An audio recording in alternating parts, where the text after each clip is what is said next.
Ya, dari Padang kita ke Padang lagi, Ibu Nevi. Apakah masih Semen Padang? Enggak Pak, beda. Itu dapil Andre Pak.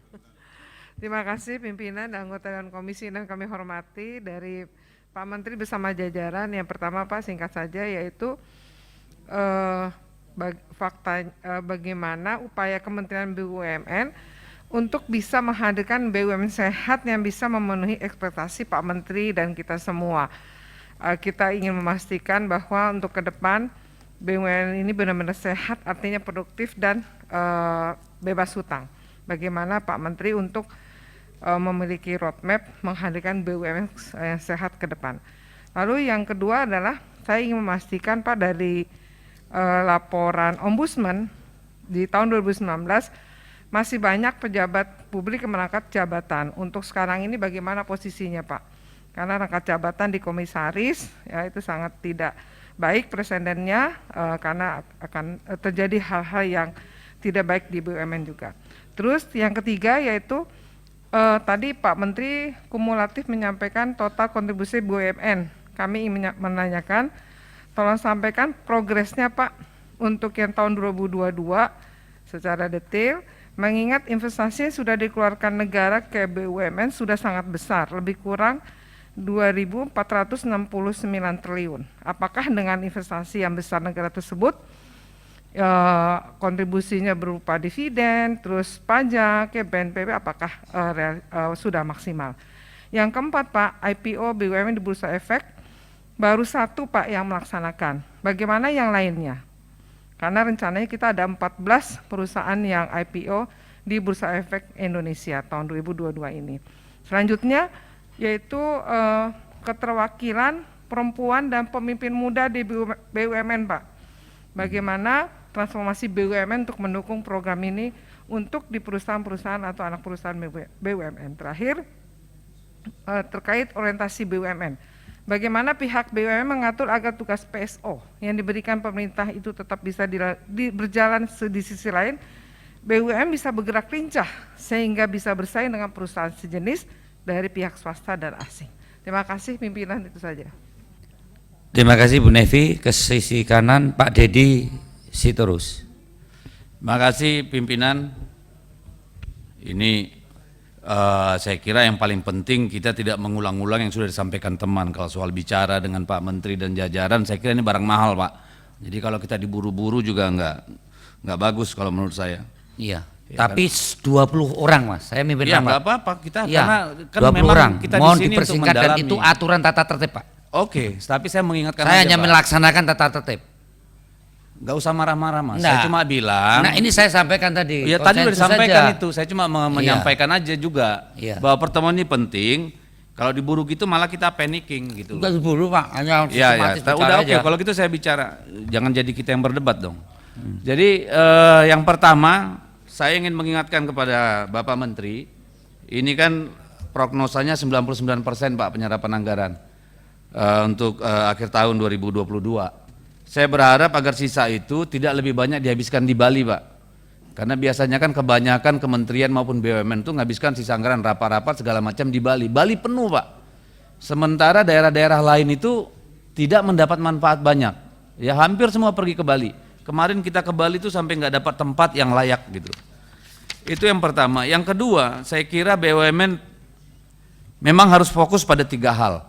Dan itu sudah dilakukan sebagian, yaitu food security, energi, dan yang terakhir menurut saya yang paling penting adalah air Pak. Ini adalah persoalan masa depan kita dan hari ini pun sudah menjadi persoalan. Saya belum melihat ada komitmen yang besar dari BUMN manapun untuk berinvestasi atau menggerakkan bisnis di sektor air bersih Pak. Padahal ini tantangan kita di masa yang akan datang. Misalnya kesehatan yang ada di Sanur, sumber airnya dari mana? Apakah sudah dipikirkan secara baik? Hampir semua kota kita itu akan mengalami defisit air dimanapun. Oleh karena itu perlu perhatian yang sangat besar.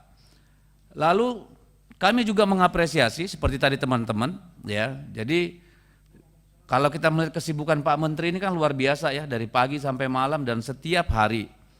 Dan saya kira apa yang sudah dicapai oleh kementerian itu sangat luar biasa, karena dari apa yang disampaikan majalah Fortune Indonesia berdasarkan tahun fiskal 2021 itu BUMN berhasil masuk dalam daftar 100% Dan kita ya itu dari dulunya hanya 30, sekarang 80 perusahaan. Artinya transformasi bisnis dan apapun yang pendampingan dilakukan oleh Kementerian BUMN itu sudah berjalan dengan sangat baik gitu. Jadi saya kira kami harus apresiasi itu untuk Kementerian BUMN. Dan kita juga menyumbang hampir sepertiga sepertiga dari ekonomi kita ya, GDP kita. Dan ini adalah sumbangan BUMN. Poin yang kedua saya ingin karena kita evaluasi, tapi kami juga berharap pada saat ini juga bisa memberikan bahan untuk diskusi kita ke depan, Pak. Ini terkait industri farmasi. Sampai sekarang kita belum melihat progres dari bagaimana kesiapan kita terkait bahan baku dari obat-obatan. Ya, sejauh mana perkembangannya itu, Pak? Karena dari market size yang 88 triliun, itu holding farmasi kita hanya menguasai 15 triliun. Dan kita tidak pernah sampai ke 5 besar. Ya. Ini artinya apa? Model bisnis dan optimalisasi. Dan saya melihat Kimia Farma itu paling mungkin, Pak, untuk mengoptimalisasi asetnya sebesar-besarnya sehingga memberikan pelayanan dan mengenerate revenue yang sebesar-besarnya.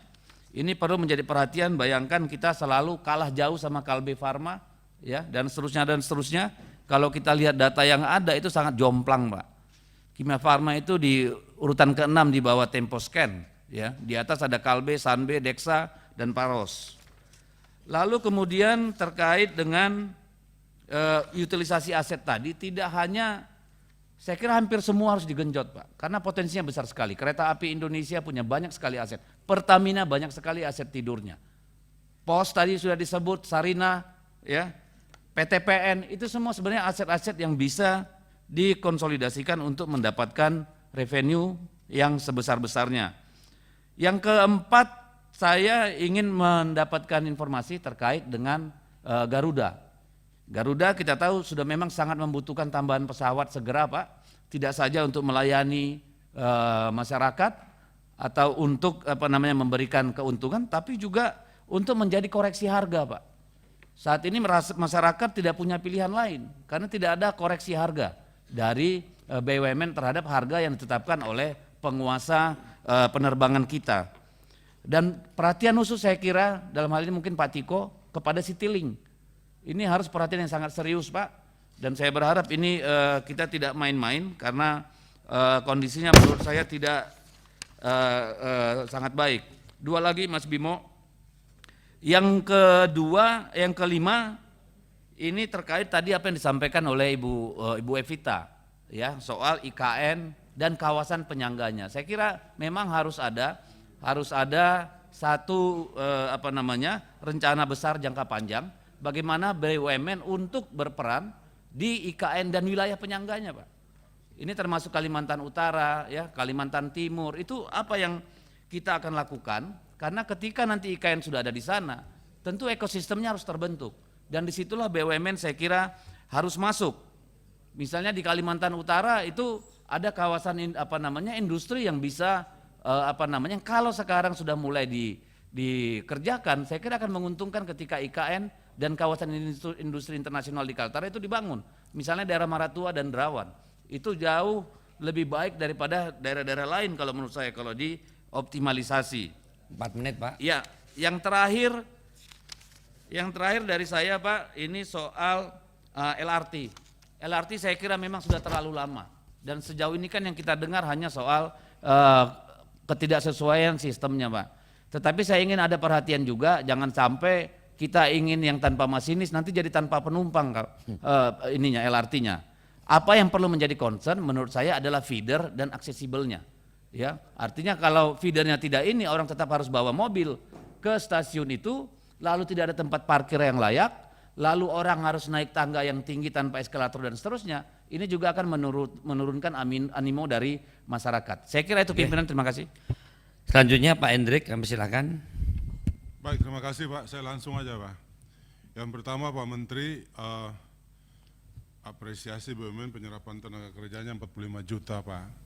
Tetapi saya menemukan di dapil saya, ada banyak karyawan-karyawan yang mengabdi di BUMN, terutama di Bank Himbara, Pak ya, itu yang masih terikat dengan perjanjian kerja waktu tertentu telah melewati 5 tahun. Saya kira ini harus menjadi catatan kementerian karena sebagai perusahaan negara mestinya mereka harus lebih in compliance dengan aturan ketenagakerjaan. Ada yang sudah mengabdi 10 bahkan lebih dari itu Pak Menteri dan terikat dengan perjanjian kerja waktu tertentu. Saya kira ini harus menjadi catatan Pak.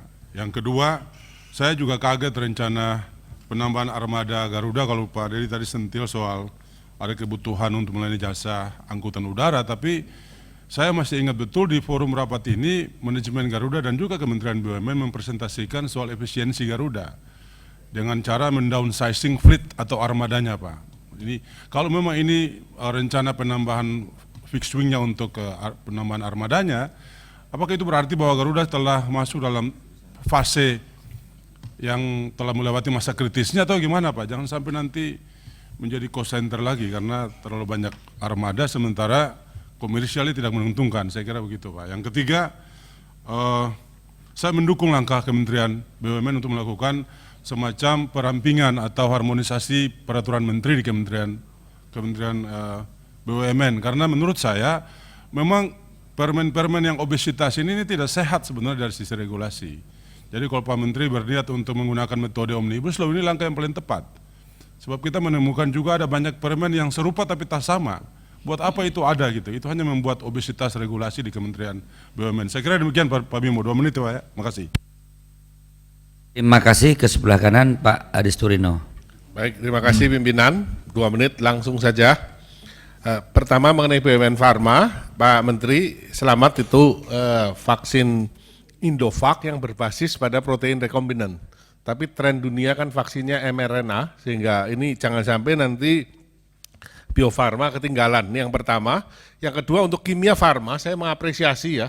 Kita sudah undang, kita sudah kunjungin ke sana. Langkah-langkah yang dilakukan oleh direksi yang baru kimia farma ini luar biasa. Harapannya memang bukan cuma the biggest integrated healthcare industry, tetapi bisa profitable. And I have a very strong confidence on that. Isunya ada di Indofarma Pak, karena ini masalahnya cukup besar, produknya tua, utilisasinya rendah, kalau dibiarkan habis. Jadi mohon ada langkah-langkah yang jelas di sini. Kemudian mengenai BUMN Karya, ini kita di dalam periode rapat ini mengundang Waskita dan mengundang Hutama. Dari 2 BUMN ini kita dapat pelajaran bahwa kalau kita amati pergerakan 2 perusahaan ini, tadinya sebelum adanya penugasan ini adalah BUMN yang kecil, lincah dan menguntungkan.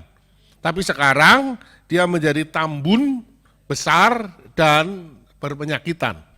Ya, memang asetnya naik dari kira-kira belasan menjadi ratusan triliun, tetapi penyakitannya besar sekali.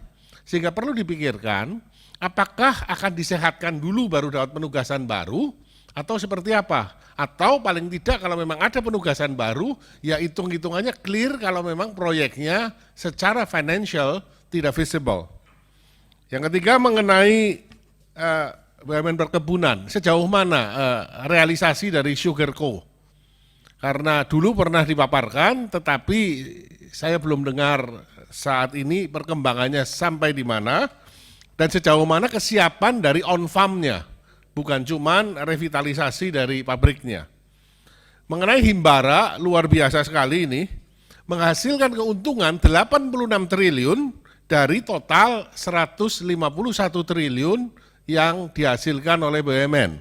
Berarti 56% dihasilkan oleh Bank Himbara. Dan kita harus sadari bahwa bank kita adalah menikmati interest margin yang tertinggi di seluruh dunia. Ya, ini menjadi satu catatan. Dan terakhir Pak Menteri pernah menjanjikan adanya pom bensin khusus untuk nelayan yang dikelola oleh koperasi.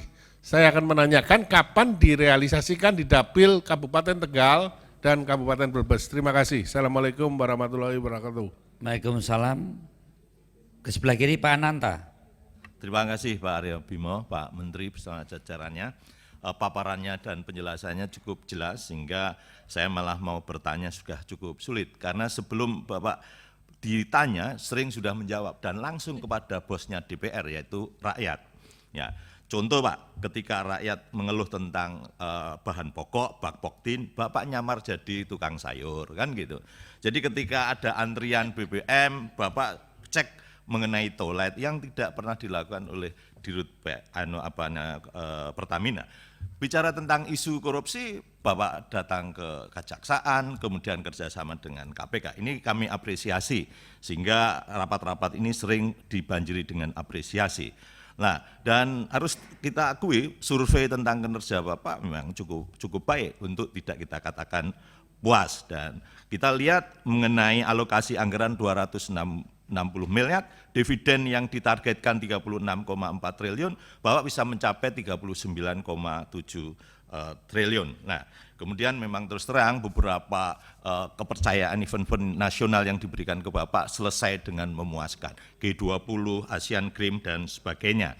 Nah, sehingga saya ingin menanyakan Pak sebetulnya, karena pertanyaannya sudah dijawab semua, sehingga kami ini rakyat kepengen tahu makhluk apa ini BUMN yang akan datang sampai Bapak selesai periode itu, supaya terjawab. Ini yang pertama. Kemudian yang kedua, ini sebetulnya bukan pertanyaan, tetapi beberapa kali kami RDP dengan BUMN, dengan dirut BUMN, saya ingin tahu bahwa PMN yang belum cair, ini kira-kira peran Bapak apa supaya itu bisa segera cair, dan tentang penyerapannya. Ya, karena ada PMN yang tahun 2020 penyerapannya belum sampai maksimal. Saya berharap itu kontrol Bapak terhadap BUMN cukup ketat. Kemudian yang ketiga Pak, ini meskipun barangkali Bapak sudah menjawab, tapi perlu ditegaskan persoalan kasus konflik PTPN 5 ini tentang petani. Barangkali itu Pak yang bisa kami sampaikan. Terima kasih. Terima kasih. Ke sebelah kanan Pak Gede Sumarjaya Linggih. Ya, 2 menit. Pimpinan dan kementerian yang saya hormati. Pertama, karena ini 2 menit, jadi ke Bali dulu. Terima kasih atas apa yang telah diperbuat oleh BUMN selama ini di Bali, yaitu menaikkan kunjungan BUMN ke Bali, karena Bali yang sangat terpuruk 17% minus dalam pertumbuhan ekonomi kita. Dan untungnya ada relaksasi yang menyebabkan mereka tidak gantung diri. Kalau tidak, waduh berat sekali, makan aja susah, terus disuruh bayar cicilan rumah, cicilan motor, itu berat lagi. Dan saya berharap masih tetap sekarang ini BUMN concern ke Bali karena masih belum pulih 100%. Itu yang pertama. Yang kedua, tentu juga dengan suksesnya G20 kemarin, di mana masyarakat sangat antusias menyambut, baik itu teman-teman di adat maupun teman-teman di spiritual, mendoakan penjor atau janur kuning melengkung di mana-mana, doa-doa bersama terjadi juga di Bali, terutama orang Balinya mendoakan agar kondisi G20 itu berhasil. BUMN hadir di Bali, Pelindo salah satunya membenahi diri, kemudian ada KEK Kesehatan yang di Sanur. Ini juga merupakan sesuatu yang sangat kami berterima kasih untuk itu. Namun ada satu hal nantinya di Bali ini yang akan menjadi problem ke depan, yaitu saya sudah bicara dengan Menteri Menteri Investasi dan Menteri Perdagangan waktu itu hadir di sini, bahkan Wakil Menteri Perdagangan juga hadir. Saya bicara tentang ketimpangan daripada pertumbuhan di Bali. Nah, untuk menjaga adat dan istiadat Bali, ini harus adanya pemerataan di Bali. Kami melihat di daerah selatan terlalu banyak sekarang yang pembangunan, sehingga akhirnya pertumbuhannya yang sangat tinggi. Pertumbuhan yang sangat tinggi biasanya inflasi juga tinggi. Inflasi artinya harga-harga tinggi yang mana tidak mampu diikuti oleh kelas bawah, pekerja serabutan, pekerja pegawai negeri yang kelas A, 2A ke bawah, ini semua nggak bisa mengikuti kenaikannya. Bali akan menjadi Betawi kedua barangkali nanti. Gemerlap memang pertumbuhan Jakarta, tapi Betawinya hilang. Begitu juga Bali akan terjadi begitu di selatan. Sementara yang di utara itu akan urbanisasi ke selatan karena sepinya di sana, kesempatan kerja rendah karena pertumbuhannya rendah, yang akhirnya mereka berimigrasi berurbanisasi ke selatan, yang akhirnya juga mereka meninggalkan adat dan istiadatnya. Sementara kekuatan Bali adalah adat istiadat itu sendiri. Nah, ini menjadi problem. Sampai tol sekarang juga mengarah ke selatan. Saya berharap mendapat limpahan seperti Sumatera untuk tolnya itu kalau bisa ada tol juga nanti di daerah utara. Atau paling tidak nanti ada pelabuhan-pelabuhan di utara, pelabuhan laut terutamanya. Karena di Belanda juga dulunya di utara yang dijadikan pelabuhan laut, karena lautnya tenang. Mungkin itu bisa diperbaiki, BUMN punya di situ, Pelindo punya di situ, di Telukan Bawang, mungkin itu bisa diperbaiki sehingga menjadi pemerataan di Bali. Kalau kita ingin mempertahankan Bali itu sendiri. Itu soal dapil, sedikit saya menyikapi sedikit dengan apa yang disampaikan oleh Pak Menteri tadi, lagi semenit saya sudah dilihat begitu serius oleh Mas Bimo, jadi 1 menit lagi Mas. Pertama, aset yang menjadi liability saya setuju untuk dilepas, karena itu swasta pasti mempunyai rencana kerja untuk bisnisnya. Artinya kalau mereka sudah mempunyai rencana kerja untuk bisnisnya, artinya akan menopang daripada pertumbuhan ekonomi kita. Ketimbang menjadi liabilities di BUMN. Yang kedua, tentang renewable energy, kita mempunyai banyak sekali. Ini juga saya sangat dukung ini karena kita mempunyai air yang sangat banyak, kemudian kita hidup di cincin api. Walaupun sering kita dalam kondisi akhirnya kita mengalami bencana. Tapi di balik itu, di balik daripada bencana itu kan kita mempunyai cincin api yang sebenarnya ini sangat potensial untuk geothermal itu, apa yang disampaikan oleh Pak Menteri tadi. Terakhir, itu mengenai perbaikan manajemen di BUMN, saya melihat ini perlu memang leadership yang cukup kuat, karena banyak BUMN yang menanggung beban direksi masa lalu. Saya minta ini jangan eweh-pakeweh untuk menindak atau memperbaiki atau mengamputasi kondisi-kondisi kebijakan-kebijakan masa lalu, walaupun itu sangat pahit rasanya, sehingga menyebabkan konsekuensi daripada direksi masa lalu. Itu barangkali Pak Bimo 2 menit. Silakan Pak Soni, Pak Demer 4 menit lebih 1 menit. Baik, terima kasih. Yang terhormat pimpinan beserta segenap anggota dan yang saya hormati Pak Menteri beserta seluruh jajaran. Jadi langsung saja tadi sudah menyimak paparan Pak Menteri dan terakhir ditutup oleh Pak Pahala soal ketahanan pangan. Jadi saya cukup merespon yang itu. Pertama, saya Dapil Jawa Timur 3 mengucapkan terima kasih dan apresiasi atas ketangkap daruratan yang dilakukan oleh PTPN 12 terkait bencana banjir tanggal 3 November di Kalibaru. Jadi Ibu Siwi Penny, Pak Sanuri dan sebagainya sudah cukup luar biasa dalam melakukan tanggap darurat. Namun demikian ada beberapa hal yang perlu saya sampaikan terkait dengan peristiwa bencana itu maupun produksi gula yang tadi sangat percaya diri mungkin bisa 1 juta ton. Pertama, saya menyampaikan ini semua secara kondisi objektifnya karena saya juga sudah berbicara dengan pihak pemerintah kabupaten, DPRD, seluruh stakeholder, termasuk terakhir dengan teman-teman keluarga besar Nahdlatul Ulama dalam satu dialog terkait dengan hal itu. Jadi saat ini sudah hampir 1 bulan peristiwa itu sudah belum normal memang karena situasinya memang belum normal dan masyarakat juga masih was-was. Kenapa was-was? Karena 3 November itu, ini agak cerita meskipun kelihatannya bencana tapi terkait dengan perkebunan, itu terjadi di bawah sekitar atau di sekitar PTP 12. Was-was karena kemarin bencana banjir bandang itu sebetulnya hanya 388 mm. Sementara curah hujan paling tinggi akan datang dalam 10 tahun terakhir itu pada bulan Januari besok. Itu sampai kisaran 500 mm. Artinya sewaktu-waktu banjir bandang itu akan bisa terjadi kembali dan bisa jadi bukan hanya puluhan, ratusan rumah mungkin akan ikut kena banjir. Terkait hal itu, saat ini singkat saja, jadi problemnya pertama soal relokasi, Pak. Jadi masyarakat sana butuh relokasi dan salah satunya tujuannya adalah tanah milik PTP 12. Saya kira solusinya sederhana, meskipun Bupati sudah bikin surat kemudian Gubernur juga tapi belum ada tindak lanjutnya.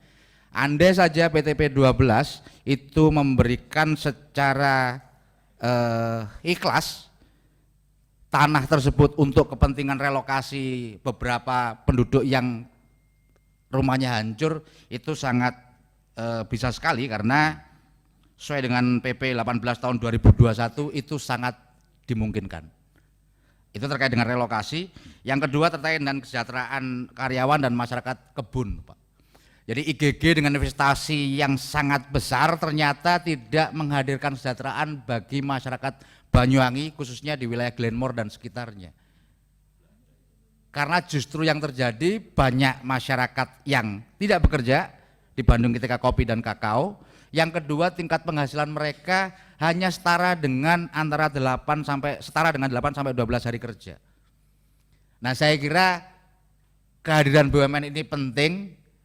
Saya setuju bahwa soal swasembada gula itu harus kita wujudkan, tapi kita selaras juga kesejahteraan masyarakat juga harus kita bangun.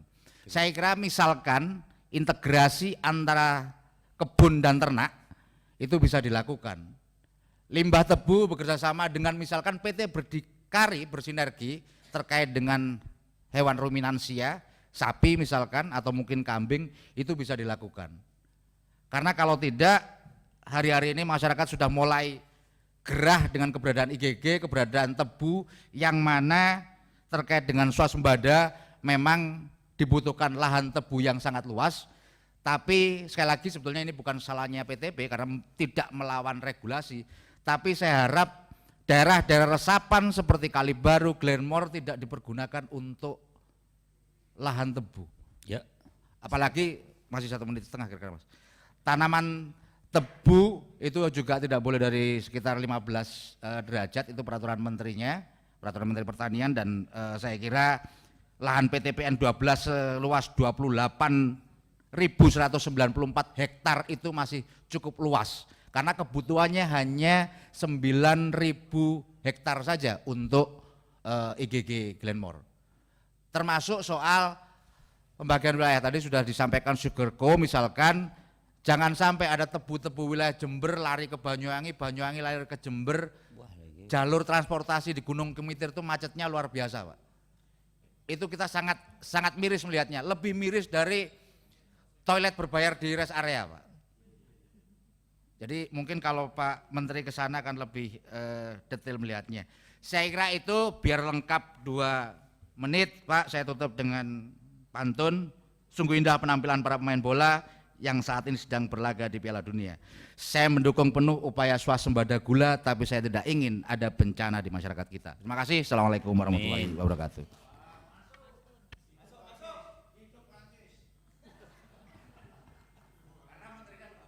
Lanjut Pak Nasim, kan nggak ada ya? Bu Sondang. Setelah itu Pak Ramsel nih. Baik, terima kasih pimpinan. Saya langsung saja Pak Menteri, Pak Wakil Menteri dan juga seluruh jajarannya. Kita mengapresiasi kinerja BUMN yang bagaimana bisa mencetak laba dibandingkan 2021 beserta dengan juga seluruh kontribusi dividen dan pajak dan BNPB. Tetapi tentu saja BUMN tidak hanya mencetak laba, menyehatkan perusahaan-perusahaan yang sakit, dan juga mempertahankan yang sudah sehat, tetap sehat, jangan sampai sakit. Tapi perlu ada inovasi-inovasi yang ya namanya juga bisnis usaha begitu. Nah, tanpa inovasi tentu saja tidak akan tumbuh. Tadi saya mencatat beberapa dari presentasi Pak Menteri tentang inovasi-inovasi yang ada. Nah, tetapi catatan kami, kemarin kami baru kunker bahwa kawasan ekonomi khusus di Bali, rumah sakit itu adalah merupakan salah satu inovasinya Pak Menteri 2019 dan kami baru 2022 ini meninjau. Saya tadinya berharap bahwa KEK di sana pada saat kami meninjau setidaknya sudah ada berapa pancang dan lain sebagainya, tapi ternyata masih sebatas tapak jalan dan lain sebagainya. Ini saya mohon perhatian dari Pak Menteri bagaimana ini mempercepat kawasan ekonomi khusus medical tourism, karena saya yakin sekali dengan adanya terobosan yang dilakukan oleh Pak Menteri terhadap KEK Medical Tourism ini akan mengubah sistem kesehatan nasional kita. Dengan adanya kekhususan, kita tahu Pak, bahwa dokter-dokter dari luar negeri itu tidak bisa bebas masuk ke Indonesia, perlu adaptasi-adaptasi, tetapi dengan kekhususan ini bisa dengan mudahnya.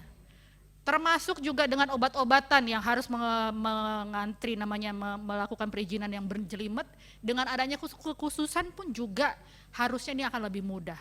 Nah, apa sih Pak yang diperlukan? Regulasi saya pikir dengan adanya Undang-Undang Cipta Kerja dan lain sebagainya sudah memudahkan apa yang diperlukan untuk supaya ini segera, dan nanti di akhir jabatannya Pak Menteri itu bisa satu monumen Pak Erick Thohir, kawasan ekonomi khusus, karena kita tahu bahwa 6 miliar US dollar setiap tahun Pak keluar dari Indonesia untuk ke luar negeri.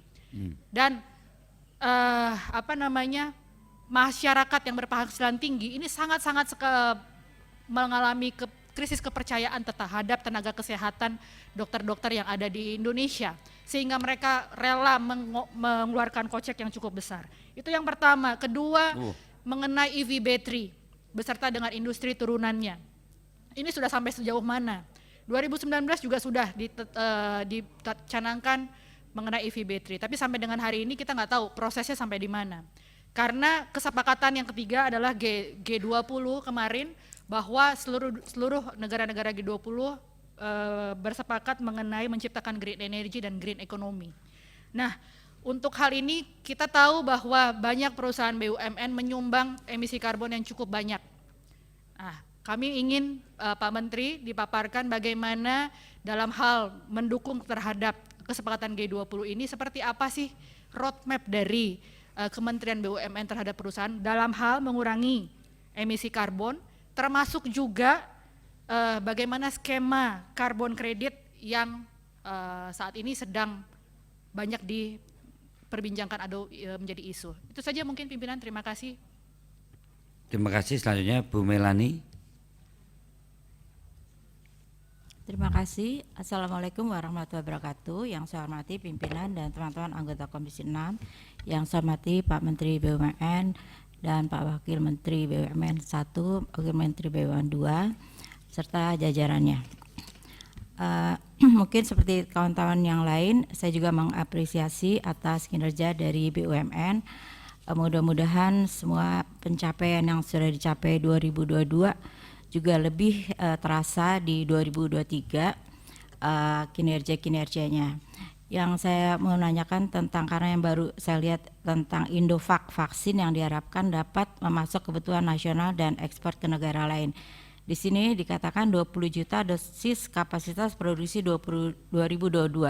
Saya mau nanyakan apakah booster ini bisa dipakai vaksin Indovac ini untuk booster, karena sekarang kan mungkin 2023 kita semuanya harus sudah di booster, karena 2022 ini kan ada yang belum, ada yang sudah, tetapi 2023 tentunya kita mengharapkan untuk bisa di booster kedua. Nah, saya mau nanyakan apakah Indovac ini sudah termasuk bisa menjadi seperti Pfizer dan Moderna dan lain-lainnya. Ini mohon juga penjelasan. Kemudian sekarang ini bulan Desember, yaitu bulan Hari Ibu ya, saya mau menanyakan juga program-program BUMN yang terbaru, perkembangan terbaru, program keterwakilan BUMN yang untuk para direksi perempuan. Di sini kelihatannya peningkatan kinerja BUMN ada 17% direksi perempuan di BUMN. Dengan targetnya tahun 2023 25%, jadi masih ada gap 8%. Bagaimana strategi Pak Menteri BUMN untuk mewujudkannya? Sekarang sudah akhir Desember 2022, tetapi saya lihat benar bahwa direksi-direksi dari BUMN sudah banyak yang perempuan, dan itu sangat membanggakan. Terima kasih Pak Erick atas keinikan kepada kaum perempuan. Kemudian kalau kaum muda, kaum milenial itu kemarin juga pada waktu presentasi di Bali mengenai rumah sakit dan sebagainya, itu juga direksi-direksinya saya lihat ada yang dari perempuan juga, wakil kalau nggak salah wakil Dirut untuk Pertamina Bali International. Dan saya juga mengharapkan nanti untuk supaya suksesnya rumah sakit Bali International itu mungkin kerjasama sama Mayo Klinik dan sebagainya itu yang diharapkan untuk dokter-dokternya, karena saya juga berobat untuk kaki saya dioperasi lutut itu di di Malaysia itu kita nggak ngelihat rumah sakitnya, kita ngelihat dokternya, karena rumah sakitnya juga sangat nggak bagus sebenarnya. Cuman kalau di Bali kan indah ya untuk pariwisatanya, jadi kalau dokternya bagus dan ditunjang oleh fasilitas-fasilitas dan juga mungkin tidak bisa diabaikan untuk perawat-perawatnya, para susternya, karena kadang-kadang sesudah dioperasi atau ditangani oleh dokter, kemudian sesudahnya itu perawatan untuk suster-susternya kalau tidak menyenangkan juga orang tidak akan balik lagi ke sana. Padahal kita mengharapkan mungkin nanti sesudah dikontrol ya, sesudah operasi dan penindakan bisa ada balik lagi ke sana untuk karena nyaman untuk pengontrolan. Saya harapkan itu nanti Bali Hospital International bisa berlangsung sukses. Kemudian saya mau nanyakan juga tentang Sarinah. Di Sarinah itu yang saya sudah lihat yang di Jakarta dan katanya yang di Malang juga bagus. Malang apa ya kalau nggak salah di Jawa Timur. Saya menanyakan Sarinah itu sudah buka di provinsi mana saja? Yang saya tahu baru Jakarta, Jawa Timur ya. Nah saya mau tahu di mana saja. Dan saya juga menanyakan untuk kereta api cepat Jakarta Bandung. Itu kan stasiun-stasiunnya ada yang untuk setiap stasiun untuk diserahkan juga peningkatan para UMKM. Nah itu setiap stasiun yang berhenti, apakah di situ juga misalnya seperti kayak di airport Cengkareng itu kan ada Sarinah. Nah saya mau nanyakan apakah Sarinah juga karena kan kereta cepat Jakarta Bandung juga harganya mahal, dan apakah itu juga mengundang para UMKM untuk bisa berpartisipasi di mana stasiun-stasiun itu berhenti. Cukup Bu. Mungkin itu, terima kasih Pak Bima. Assalamualaikum warahmatullahi wabarakatuh. Waalaikumsalam. Selanjutnya Pak Ahmad Rapsel Ali.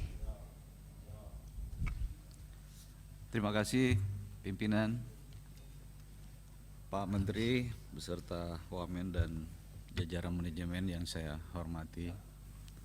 Yang pertama terkait kebijakan kolaborasi maupun sinergitas antara BUMN dan swasta, itu saya anggap merupakan langkah kebijakan strategis untuk meningkatkan perekonomian di daerah. Saya harap ini diteruskan dan ditingkatkan. Yang kedua terkait impor, untuk menekan produk-produk impor masuk ke perusahaan-perusahaan BUMN, saya harap Kementerian BUMN melakukan survei dan melis pabrikasi-pabrikasi nasional yang dianggap mampu untuk mensupport pengadaan barang di dalam perusahaan-perusahaan BUMN. Yang ketiga, dalam hal perekrutan BOD, saya harap juga bisa diprioritaskan karyawan-karyawan yang telah menempuh meniti karir puluhan tahun, atau dipadukan aja internal maupun eksternal yang memang dianggap mumpuni untuk jabatan tersebut. Saya kira itu aja pimpinan, terima kasih. Terima kasih. Selanjutnya kami persilakan Mbak Intan Fauzi. Terima kasih Pak Bimo. Assalamualaikum warahmatullahi wabarakatuh. Menurut saya pimpinan ini sudah bijak. kalau mau cepat sebetulnya satu fraksi satu ya Pak Bimo, tapi semua diberi kesempatan. Yang saya hormati Pak Menteri beserta seluruh jajaran, Deputi, Wamen, yang kalau melihat dari paparan sebetulnya sudah cukup lengkap. Saya kalau boleh slide per slide. Yang pertama mengenai holding farmasi. Terakhir kami RDP dengan holding farmasi. Tujuan dari adanya holding BUMN farmasi, sinergi 3 BUMN di bidang farmasi ini, maksud Pak Menteri bagus. Tentu kita harapkan ada terjadi efisiensi, ada growth, ada peningkatan skala bisnis. Tapi terakhir pada saat RDP dengan mereka itu belum terlihat. Dan salah satu jawaban dari direksi adalah ada perubahan dari blueprint BUMN. Oleh karena itu mungkin perlu disampaikan juga kepada kami mengenai hal itu. Kalau bicara KF, hilirisasinya baik, tapi bicara Indofarma, hulunya dan sebagainya masih seputar trading. Oleh karena itu mungkin ada perlunya bahwa terjadi juga konsolidasi klaster kesehatan, bukan hanya klaster farmasi. Kenapa klaster kesehatan? Karena BUMN punya Pertamina, IHC dan lain-lain, sehingga alkes yang diproduksi oleh Indofarma itu bisa supply ke rumah sakit milik BUMN. Tentu harus juga mencari jalan yang lain. Kemudian bicara lagi klaster kesehatan yang disinggung Pak Menteri, kemarin kami ke Bali, KEK, betul kata Bu Sondang, harapan kami mestinya tidak usah kami diajak ke sana, karena harapan kami itu sudah terlihat gitu, tapi yang ada baru hotelnya. Nah, dan harapan masyarakat besar sekali, karena membawa nama Mayo Clinic. Saya sebulan di sana menemani orang tua, yang mereka jual itu sebetulnya servis dari rumah sakit. Kalau di sini lebih terlihat paparannya lebih kepada wisatanya. Nah, kemudian dipaparkan lagi bahwa BIH ini beroperasi dulu, baru setelah itu akan diberikan. Jadi sebetulnya ini hampir sama dengan akreditasi yang diberikan oleh Mayo Mayo Care itu kepada Pertamina, IHC gitu. Jadi sementara harapan kita terjadinya dibuatnya KEK, kawasan ekonomi khusus di bidang kesehatan, disitulah akan bisa shifting yang Pak Menteri dulu bilang, bukan shifting mungkin komplement. Bali terpuruk 2 tahun karena COVID sehingga harus dicari industri lain, tidak hanya bergantung kepada wisata. Yang kedua Garuda pencairan PMN untuk membantu likuiditas Garuda Indonesia. Oleh karena itu kenapa kami Komisi 6 kemudian memberikan persetujuan sehingga memiliki cukup modal untuk memenuhi kewajiban dan liability-nya. Saya ingin bertanya bagaimana progres dari PPOEK dan PP perubahan struktur modalnya, karena ini kan pencairan PMN ini di akhir tahun ini, Desember pertengahan, week ketiga. Yang ketiga energi, kami mendorong suplai listrik karena dengan adanya PMN 5T di 2022 dan TA 2023 sebesar 10 triliun dan tentunya energi bersih, ramah lingkungan dan sebagainya. Hanya pertanyaan saya yang menjadi pertanyaan saya adalah transisi energi, karena kami juga punya panja transisi energi, kan selalu digadang-gadang listrik murah dibandingkan BBM. Nah, ini kemana arahnya? Karena dari energi yang lain pun, industri yang lain, PGN dan sebagainya juga mereka punya program-program. Kemudian kalau memang nanti elektrifikasi seluruh Indonesia terjadi, tentu sangat baik dengan list supply listrik merata dan sebagainya. Kemudian nanti akan ada transisi dari penggunaan apakah itu kendaraan listrik sampai dengan peralatan masak dan sebagainya. Harapan masyarakat yang disampaikan adalah tidak terjadi kenaikan tarif listrik, ya tentu ini bersinergi juga dengan kementerian lain, jadi bukan hanya sampai dengan akhir tahun, karena kedepannya kita tahu akan banyak prediksinya dan ini sudah mulai terjadi PHK dan sebagainya. Ini kaitannya juga tadi Pak Menteri menyampaikan terciptanya lapangan kerja dan sebagainya dari Mekar dan sebagainya. Mungkin perlu ditambahkan juga program off-taker bagi produk-produk UMKM, Pak Menteri. Jadi bukan hanya tercipta lapangan kerja, tapi bagaimana produk UMKM ini bisa diserap. Kita tahu sudah ada padi dan lain-lain, tapi program yang memang lebih real menyentuh kepada mereka. Jadi pelatihannya sudah bagus, kemudian rekrutmennya sudah bagus mengenai Mekar dan sebagainya. Pencairan permodalannya juga baik walaupun bunga mungkin masih tinggi, tinggal ditambah off-taker produk-produk mereka. Dan yang terakhir Pak Wamen 2, Trans Sumatera, saya gembira mendengar bahwa akan diselesaikan 8 ruas tol kapal betung, Kayu Agung Palembang Betung. Kalau boleh nanti mana-mana saja titiknya dan kemudian yang akan diselesaikan, karena terakhir itu permasalahannya adalah lebih kepada tanah dari masyarakat. Nah, untuk itu targetnya kapan bisa berjalan? Terima kasih. Billahi taufiq wal hidayah. Wassalamualaikum warahmatullahi wabarakatuh. Waalaikumsalam. Selanjutnya kami persilakan Pak Ahmad Bawidowi. Terima kasih. Assalamualaikum warahmatullahi wabarakatuh. Pimpinan rapat Bapak Bimo yang luar biasa, sangat bijak. Tanda-tandanya memang rambutnya sudah putih. Cuman mukanya belum berkerut, jadi separuh memenuhi kriteria. Dan anggota Komisi 6, Pak Menteri, Wakil Menteri dan jajaran yang kami hormati. Pertama, saya ingin mengkonfirmasi kepada Menteri BUMN, ini karena menyangkut daerah pemilihan, rencana kalau tidak salah itu ada relokasi Lanal Batu Poron ke Sumeneb, dari Bangkalan ke Sumeneb. Informasinya itu mendapatkan tanah hibah dari PT Garam. Kalau ini betul, ini cukup ironis gitu. Kenapa? Karena kan di satu sisi kita ingin menggenjot produksi garam, tetapi kok ada hibah dari PT Garam terhadap TNI AL untuk membangun pangkalan militernya atau lanalnya, gudang peluru pindah ke Sumeneb. Sebenarnya bagus kalau itu bisa disinergikan, karena di situ dekat juga dengan pelabuhan garam dan juga pelabuhan yang lainnya.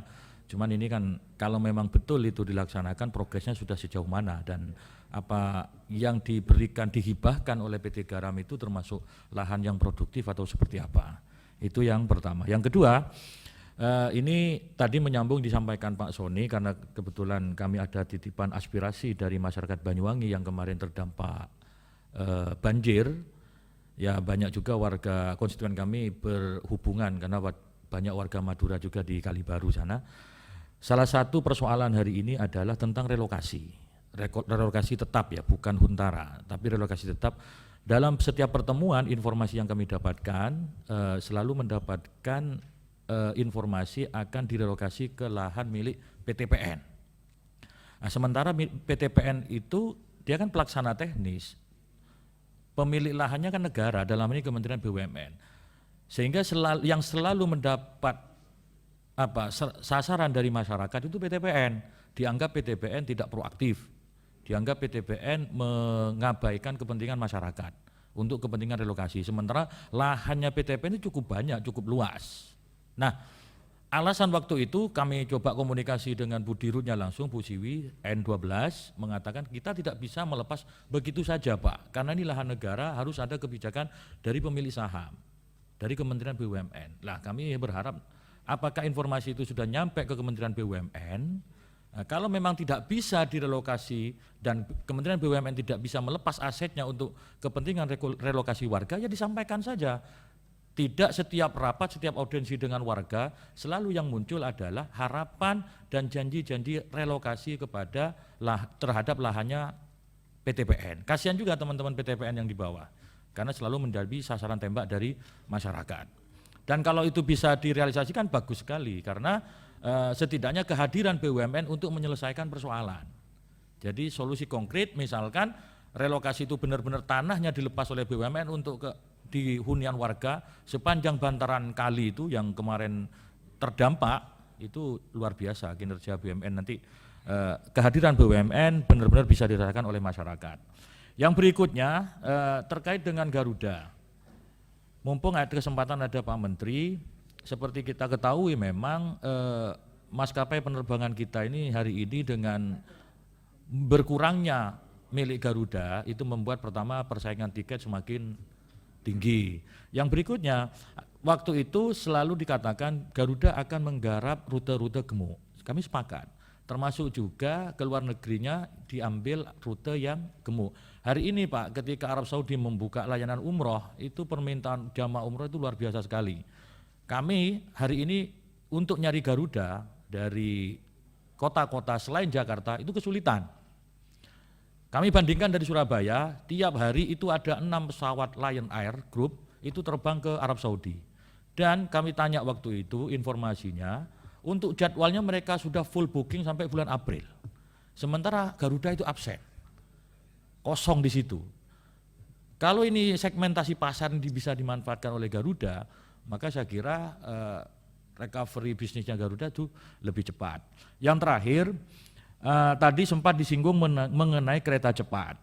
Kita tidak ingin membahas masa yang lalu karena memang ternyata kemudian kereta cepat itu membebani PT KAI, lagi-lagi membebani negara. Ada rencana, saya membaca dari salah satu media, ada rencana dari pemerintah untuk mengembangkan kereta cepat itu dari Jakarta ke Surabaya melalui Bandung. Jadi yang dari Bandung itu diteruskan ke Surabaya. Ini harus clear dari awal. Sumber pembiayanya seperti apa, posisi BUMN seperti apa. Jangan tiba-tiba seperti kereta api Jakarta-Bandung, tiba-tiba di tengah jalan dibebankan ke PT KAI. Kasihan juga kalau BUMN seperti ini. Saya kira itu pimpinan, terima kasih, kurang lebihnya mohon maaf, kurang dari 2 menit. Assalamualaikum warahmatullahi wabarakatuh. Waalaikumsalam. Pak Kilmi, kami persilakan, waktu saya ingatkan kan saya harus mengakhiri jam 2. Assalamualaikum warahmatullahi wabarakatuh. Terima kasih yang saya hormati Ketua beserta anggota Komisi 6, yang saya hormati Pak Menteri BUMN, Pak Wamen 1, 2, dan 3, oh enggak ada 3-nya, dan beserta jajaran. Jadi pertama ini Pak, masalah Bapak kan di sini ada akhlak, BUMN yang berakhlak. Kemarin Pak saya ini heran, naik Garuda, ketemu di jalan orang itu berjilbab. Pas naik di pesawat orang itu nggak pakai jilbab karena ada larangan pramugari Garuda itu tidak boleh pakai jilbab. Nah, harapan ini, aturan ini harus dianukan Pak. Itu kan pramugari Garuda itu kan udah banyak yang tua-tua. Mungkin kan dia udah menyadari bahwa untuk menutupi auratnya dia itu sangat penting.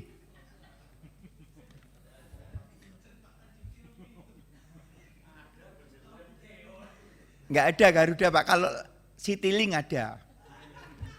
Kalau ke Arab Saudi baru pakai jilbab.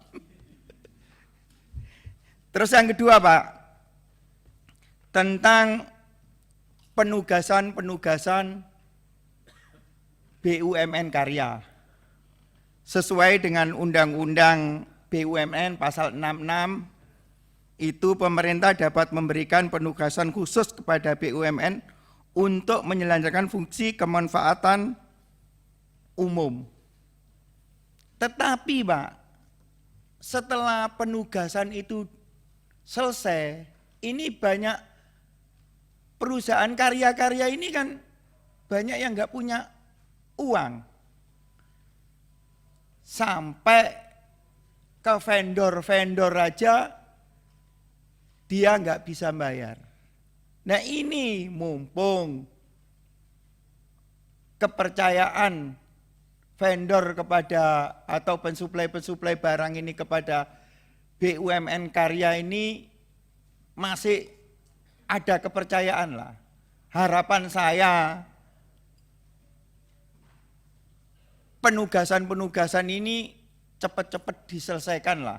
Karena apa? Saya lihat tentang penugasan jalan tol. Setelah jalan tol itu yang mendapatkan profit kan dijual. disuruh jual kepada BUMN, dia akan bayar bunga yang pelaksanaan berikutnya ini kan pasti tidak ada. Harapan saya ini harus sangat diperhatikan lah tentang perusahaan-perusahaan penugasan ini. Dan saya lihat keuntungan perusahaan BUMN ini kan kebanyakan perusahaan-perusahaan yang seperti perbankan, tambang, terus perusahaan-perusahaan yang diberi PSO.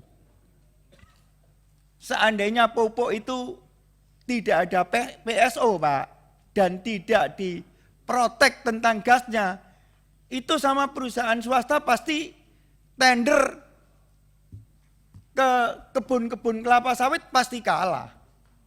Dan keuntungan terbesar dari pupuk ini kan dari amonia sama urea yang diekspor. Petani kita sendiri tidak bisa membeli pupuk dengan harga internasional yang diterapkan oleh produsen pupuk. Dan harapan saya tentang program makmur, tentang kebiasaan petani menggunakan program makmur sama kebiasaan yang biasa itu kan berisikonya itu lebih tinggi program makmur, Pak. Karena apa? Walaupun program makmur itu ada asuransi, tapi asuransi itu yang di cover kan cuma 6 juta. Padahal modal kerja yang dibutuhkan untuk program makmur itu kira-kira itu 28 juta. Hampir 29 juta lah. Tapi resiko yang ditanggung kalau ada terserang penyakit, kena banjir itu yang ditanggung oleh pemerintah itu cuma asuransi itu cuma 6 juta. Jadi saya berharap dengan konsep Pak Menteri yang sudah bagus ini jangan sampai beban petani antara petani biasa dengan petani program makmur itu bisa yang sangat merugikan gitu loh, Pak. Itu saja dari saya, Pak Ketua. Assalamualaikum warahmatullahi wabarakatuh. Waalaikumsalam, terima kasih Pak Kimli. Selanjutnya sebelah kanan Pak Rudi. Terima kasih Ketua. Assalamualaikum warahmatullahi wabarakatuh. Yang saya hormati pimpinan dan anggota, yang saya hormati Pak Erik, Pak Menteri, Pak Wamen, Pak Sekjen Dirjen, dan semua jajaran yang hadir. Langsung saja Pak Erik, ini saya sebelumnya membawa catatan karena rapat kita hari ini adalah rapat evaluasi kinerja Kementerian BUMN selama setahun. Jadi yang selama beberapa bulan ke belakang saya sampaikan. Pertama Pak Erik, dalam raker evaluasi ini saya pertama berikan A+ lah dulu. Pak A+ dalam dan apresiasi dulu kepada Pak Erik sebagai Menteri. Kebetulan saya lihat calon presiden Bapak, ya kan? Saya doakan Bapak terpilih Pak, ya kan? Bekerja maksimal Pak, ya kan? Tapi saya yakin lah Bapak. Wah, itu kriteria yang lain tuh. Yang penting isi tas. Yang penting isi tas Pak Erik banyak, aman itu. Jadi Pak Erik saya sambung. Saya apresiasi atas hasil kerja Pak Erik ini dalam memimpin dan mengkoordinir perusahaan BUMN di Indonesia ini, yang perusahaannya adalah dimiliki rakyat. Yang paling mudah dilihat indikator penilaian apresiasi ini adalah dari kenaikan laba Pak, dividen tiap BUMN. Yang dari semua perusahaan ini ada 126 triliun ya Pak ya, yang Bapak capai untuk tahun ini gitu. Dari sebelum menteri sebelumnya ini hanya 13. Ini masa Bapak atau 13 atau masa Ibu Rini? Masa Bapak. Oh, tahun lalu 13 naik melonjak ya. Itu yang indikator saya memberi apresiasi dan banyak kawan-kawan memberi apresiasi. Yang kedua Pak Erik, karena ini raker kita hari ini adalah materi evaluasi dan rencana aksi pembinaan BUMN, maka saya juga ingin memberikan beberapa penyampaian pendapat, Pak. Bukan pendapatan, Pak. Kalau pendapatan kami tentu jauh dari Bapak ini.